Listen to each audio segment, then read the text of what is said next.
You know, as a gun owner, there's a lot of extra things that we have to think about. And one of those is when you can actually pull your gun in self-defense. Well, today I'm going to show you a video where this guy comes to your front door and I'm going to pose the question, what can you actually do about it?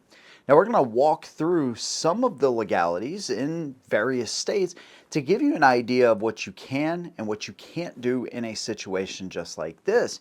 But one thing this video will absolutely do is destroy a very popular narrative that a lot of people like to push on us as gun owners. And like I said, this is going to destroy that narrative all the way around. Now, of course, no matter where you fall, if you agree or disagree with my opinion, let me know after the video. If you like what I do, consider subscribing. Let's go and get into it. So here's the video in question. We see this guy initially holding up the back of the gun, right, to show that he has a switch on the back of his Glock. And then he lifts it up. You can see that there's a 50-round drum magazine. Now, eventually we get a peek of what's going on behind him, and it's obvious that somebody is trying to steal the car here. The guy that was initially at the door runs back to the car. Eventually, you can tell that whoever's working on the ignition is trying to get it started, and at one point, it looks like 3 people total in this whole situation.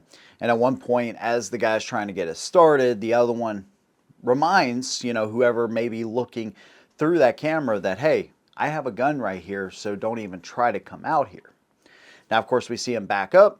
The getaway car goes out first, and then they follow suit. So let's say you wake up in the middle of the night, you see all this going on. What can you do about it? Well, the first thing I want you to know is Headshot is not a lawyer.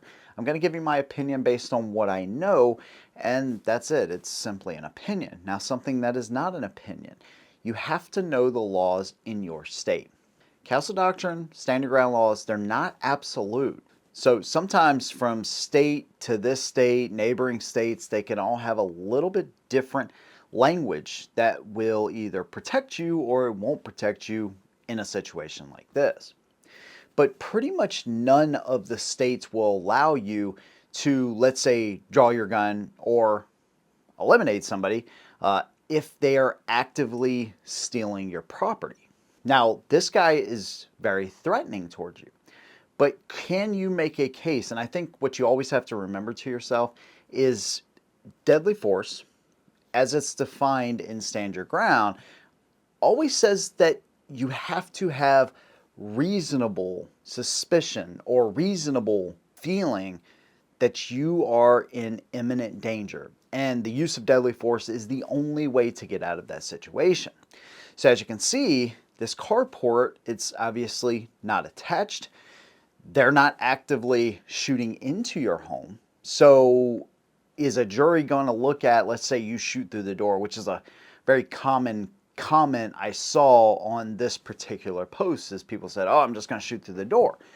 Well, if they're not posing an active threat to you or somebody else, will that be justified? You're going to leave that in the hands of a jury, and I'm fairly certain a prosecution will be able to build that up and pretty much tear you back down as far as like a self-defense claim here. Because even though they are stealing your property, that does not give you the right to necessarily eliminate them. Now, if that property, right, let's say that car was unattended, you left your child in there, you forgot something in the house, and you go back in, you got to grab something. And then these guys roll up and they're attempting to steal the car with your child in it. Would that then make it reasonable that you have to use deadly force? Absolutely. They're flashing a gun at the camera, at least that's my opinion anyways. They're flashing the gun at the camera. There's another guy with a gun. They're trying to steal your car, which is occupied. So that's something you have to consider is if the car is occupied, that's a different situation altogether. A lot of Castle Doctrine laws too protect you, right? If you intervene in like a forcible felony, carjacking or any kind of assault or anything, burglary, right, or robbery even. So there are some situations where you can actually intervene into a forcible felony or to protect somebody else as well. And with the threat level, what I see, guy flashing a gun, basically saying, hey, you come out here, this is what you're going to get.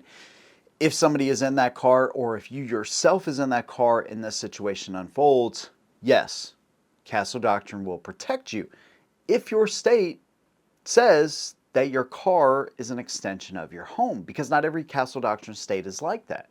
Remember, pretty much every state in the union has some form of castle doctrine, but a lot of them are so watered down that it basically means, and I believe actually there's some that say even inside your home, you have to have a reasonable way, or if there's no potential way for you to escape, then you can use your firearm in self-defense. It's really, really freaking odd. And, you know, some of these states, you could probably guess exactly which ones are watered down like that.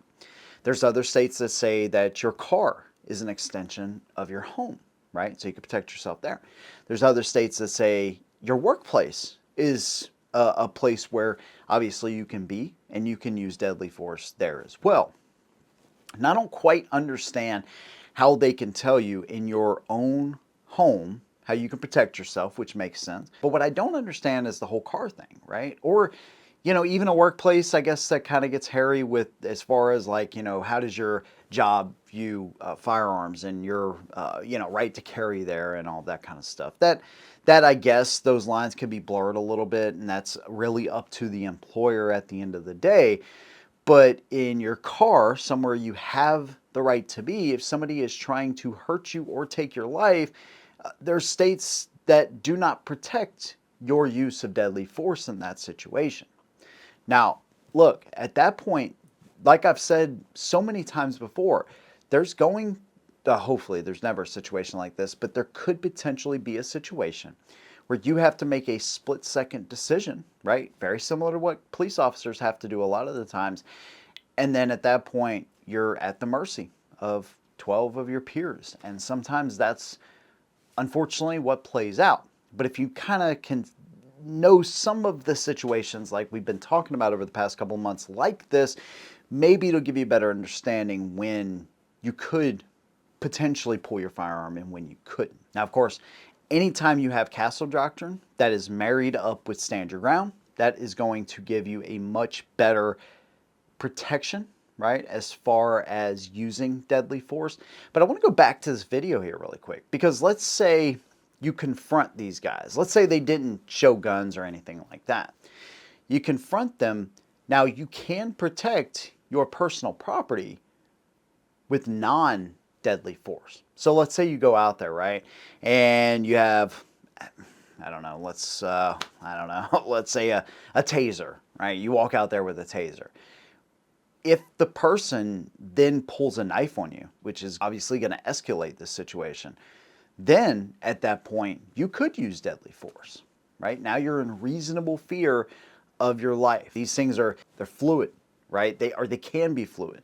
Do you want to put yourself in that situation at all?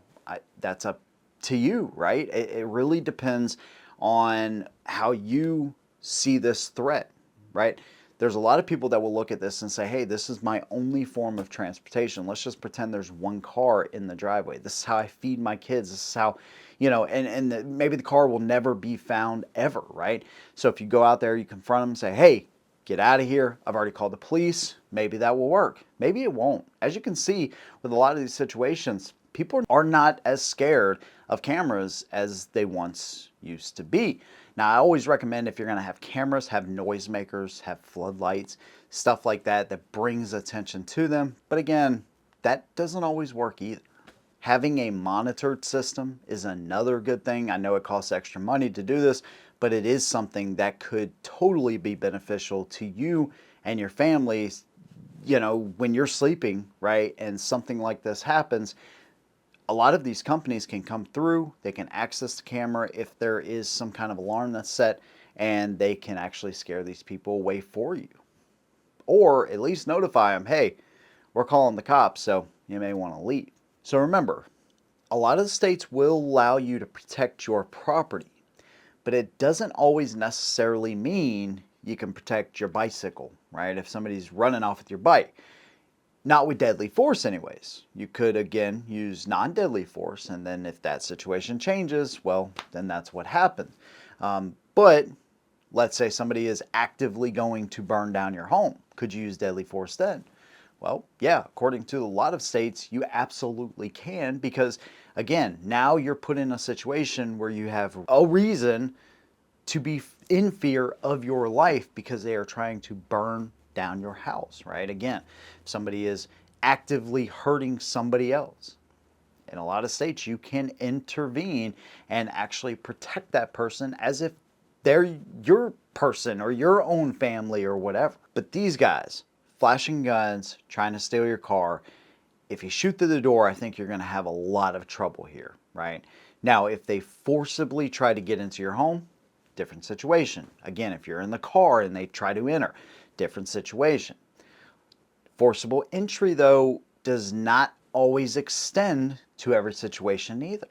Do you think you're in fear of your life if you see your elderly neighbor in your home who maybe they have some kind of condition, Alzheimer's or any number of things, right? And they accidentally walked in. There's been situations, I think one that happened in Missouri, this might have been a couple years ago, where a kid accidentally walked into an older gentleman's home, right? He walked into the wrong home, right? He ended up getting shot. So there's, again, that's not a cut and dry situation either. I think this is a huge video that shows you that not everything is as black and white as sometimes it may seem, but there are a couple of things that this video 100% should at least make you think about for your own personal protection and your own personal safety, especially for home defense. And also it just absolutely destroys this common narrative, that narrative being, oh, you don't need more than 10 rounds in your self-defense gun. You know, that whole thing, right? That this guy is flashing a Glock with a 50-round drum. You have at least 2 armed assailants, right, trying to steal your car, and you're telling me that I don't need 30 rounds and an AR to protect myself. Now, if these guys are trying to break into my home, you're telling me that 10 rounds is supposed to be enough when your adrenaline is rushing, and I mean, all of these different things you're trying to process. I call BS each and every time. That's why if there's any kind of magazine restriction on the ballot, or if there's anybody proposing magazine restrictions, reject them 100%. In the future, if you're watching this video 2 or 3, 4 years from now, always reject that, because all they're saying is they don't trust you with magazines that have more than 10 rounds. And they're also saying that, hey, you should be a good enough shot to be able to take out all these guys with just a few rounds. You don't need 30 rounds to protect yourself. Buy a shotgun. You'll never need more than that.